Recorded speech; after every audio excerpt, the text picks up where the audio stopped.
Okay, we're going to look at something that I call diamond problems, and we're going to look at how to factor when a is equal to 1, and I'll tell you what that means here in a couple minutes.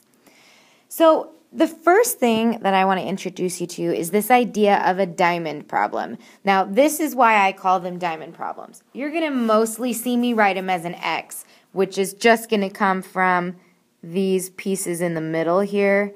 That's why it's just easier to just draw those, but everyone always says, why do you call them a diamond problem? This is why. This is why I call them a diamond problem. Now, the way that we set these diamond problems up is we're going to have some number here. Okay, let's say that it's 15. And we're going to have some number down here on the bottom. Let's call it 8 for this one. And then these two numbers are what we're trying to figure out. Those are kind of our mystery boxes for this little puzzle. Now, the way that we're going to determine what can go in there, because they are little puzzle problems, what we're trying to figure out is what two numbers could I put in this box so that they multiply to equal 15, and they have to also add to equal 8.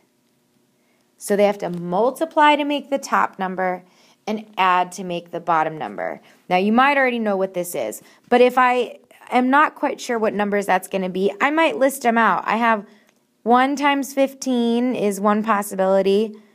3 times 5 is the other possibility.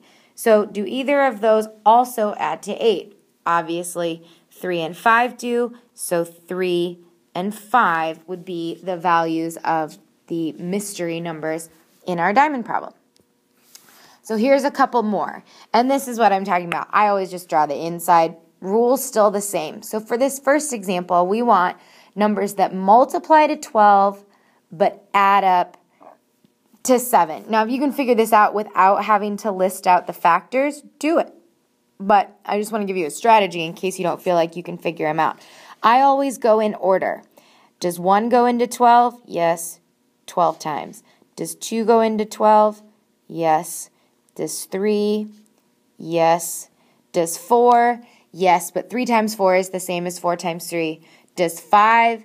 No. Does 6? Yes, but now that we're starting to get them backwards, we know that's all of them. So which of those factors are going to also add up to 7? The answer would be 3 and 4. And again, that's because 3 times 4 is 12, and 3 plus 4 is 7. That's how we figure out these little mystery boxes. Now, it gets a little trickier when we start adding in negatives. So I want to know what multiplies to negative 27 and adds to positive 6.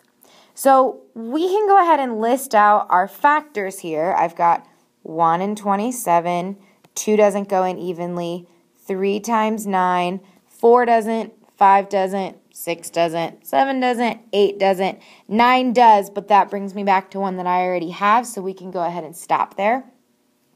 So those are my two options, but remind yourself, how do I get two numbers to multiply and give me a negative? Well, it has to either be a positive and a negative or a negative and a positive, right? The signs have to not match. So we look at our pairs over here and see which of those might work. Negative 1 and positive 27, that wouldn't give me 6. Positive 1, negative 27, that's not going to work. Negative 3 and positive 9, if I add those, I get positive 6. Negative 3 plus 9 is 6. And so we went ahead and figured out our answers there. So those are fun, but why are we doing them? Okay, the last thing that we're going to talk about in this little mini unit here, this flipped unit, is we're going to talk about factoring. Now, remember that factors are things that multiply together to make whatever value we're talking about. And when we talked about this before, we also said that factors are going to divide evenly into a number. So, for example, the factors of 20 would be 1, 2, 4, 5, 10, and 20.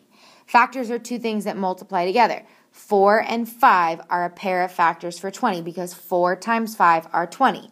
Or I also know this because 4 goes into 20 and 5 goes into 20. So let's think about a couple of different things. If I had 7x squared, we need to think about an example or two things that I could multiply together to make 7x squared. There's more than one answer. One example might be 7 times x squared. Do you agree that 7 times x squared is x squared? That'll work as a pair of factors. Another one, maybe I have 7x times 1x. That's also going to give me 7x squared. So either of those would be okay. That one's kind of easy to think about. But this last one is harder. X squared plus 7x plus 12. Remember, we've done our problems with the box where we're going to multiply things out, and we end up with an answer that looks like this. So this is asking us to figure out what goes in the parentheses that we multiplied together there. Now, you can use a little bit of a guess and check method, but this relates really, really well to what we just talked about with these diamond problems. Now, a couple of things that I need for you guys to remember on this is that this only works when the coefficient of x squared is 1, and that's the value that I'm talking about when I say a. Notice in this one, this is a 1x squared, and the second one is also a 1x squared. That has to be true, okay? If that's the case, look at where the numbers come from in these diamond problems. The last number is always going to go on the bottom there, and the middle number, whatever's in front of the x term, is going to go on the bottom. 12 goes on the top, 7 goes on the bottom, just like they're matched up there. So we figure out what multiplies to 12 and adds to 7, and we already knew that one. We got 3 and 4. Here's what that tells us. This is a positive 3 and a positive 4. That tells me that my factors must be x plus 4 and x plus 3, or the other order, x plus 3, x plus 4. They're exactly the same. It doesn't matter which one goes where. And that would be our two factors. And we can check that to make sure that that's really what we get.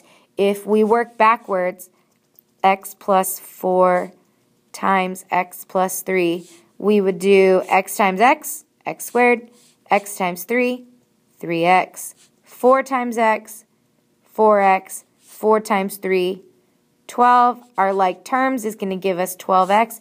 Isn't that exactly what we started with? It is. So this works every time. We figured out again on this one that this was going to be negative 3 and positive 9. Since that's a negative, that makes this factor have a minus 3. And since that's positive, this one's going to have a plus 9. If I were to multiply that out again, I'm going to get back to this answer. So it's kind of a division problem is sort of what factoring is doing. But I think these little diamonds or X's kind of help us keep this organized. Now, like I said, this only works when there's a 1 in front of the x squared. That's only how you get those factors. But sometimes, and especially coming up on the EOC, we might see ones where it's asking us for something where the x value or the number in front of the x squared is not 1.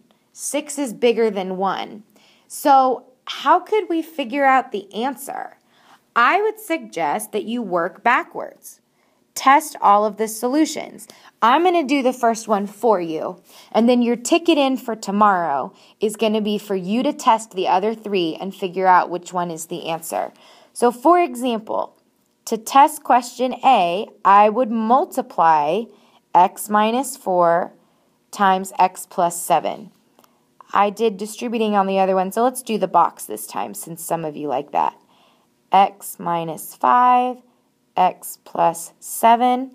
When I multiply this out, I get x squared, 7x, minus 5x, and negative 35. When I combine my like terms, I get x squared plus 2x minus 35. And so this is what we got. Now we're going to compare that with the original question. Is that the same as this? And the answer is no. So we can say A is not going to be a correct choice. So your ticket in for tomorrow is to test all three, B, C, and D, and to determine which one is the correct pair of factors for this problem. Okay? I'll see you guys tomorrow.